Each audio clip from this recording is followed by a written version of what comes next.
roobka ma la kala xadi karaa yacni roob adiga ku day lahaa wadan kale ma xadi karaa oo ma ka leexsan karaa sida aan la socono saacadihii ugu dambeeyay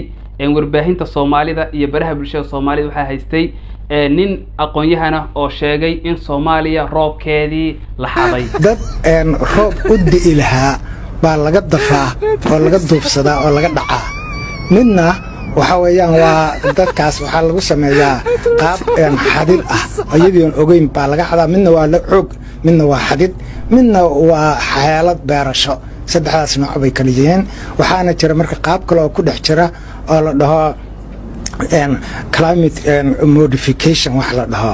oo kala waayahay horta roobka ma la kala xadi karaa bal su'aashaas aan ka jawaabno sida aan la socono dagaalada maanta adduunyada ka jira waa laga tagay dagaaladii taqliidiga ah oo ah in laba wadan ay hor keenaan askar deedna xabad madaxa la iskala dhaco wadamadu maanta waxa iskula dagaalaan waliba sirdoonada waaweyn wadamada ay ka jiraan waxa iskula dagaalamaan siyaalo yaab leh tusaale ahaan wadankaas in gaajo laga rido ama wadankaas in dhibaato kale lagu sameeyo yacni kama wada arintaas yacni Soomaaliya duulaan roobka looga leexinay ayaa lagu soo qaaday laakiin tusaale yar ayaan soo qaadanaynaa tusaale ahaan sanadkii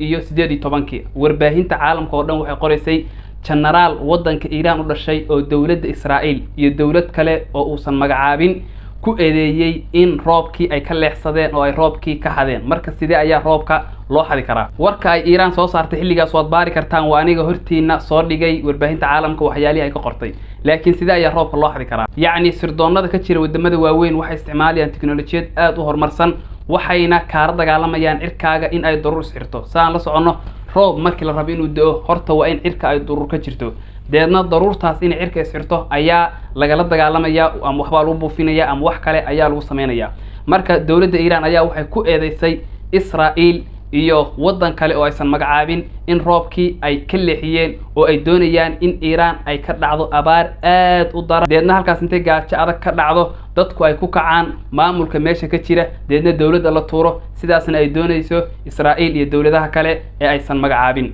yacni annagu bidabdi ma xaqiijin karno abaartan iyo dhibaatadan ka jira Soomaaliya in roobkii laga leexsaday iyo in kale roobku waa raxmad uu Ilaahay keeno xilliga uu rabo ayuuna keenaa laakiin cilmiga bini'aadanka ee maanta jira meesha uu gaaray ka soo qaad wadanka Imaaraadka oo kale awood ayay waadhowt wax u yeesheen sida wadamada waaweyn oo kale in ay sameystaan roob gacan ku samaysa oo iyagu xilliga ay rabaan ay keenaan oo ay soo diiyaan marka dagaalada maanta jira ma ahan dagaaladii hore ee bombooyinka la isku tuuriyay ee qoriga la isku tuuriyay dagaalada maanta jira waa dagaalo elektrooniga waa dagaalo cilmi iyo aqli iyo qalin ku dhisan weeye marka arinta muhiimka ah hadaan Soomaalinahay waxa weeye wixii marka aan baraha bulshada ku aragno ama meel kale aan ku aragno waa in aynan ku qoslin wixii waa inaan Google gareyno waa in aan baarno waxaan maxaa ka jira ma runba ma beenba maxaa ka jira laakiin ma ahan in qof walba oo wax aadan hore u maqli jirin sheega inaad ku qosashid ama aad si kale u fiirisid ma wixii waa inaad soo baartid su'aal yar oo kooban abaartan daran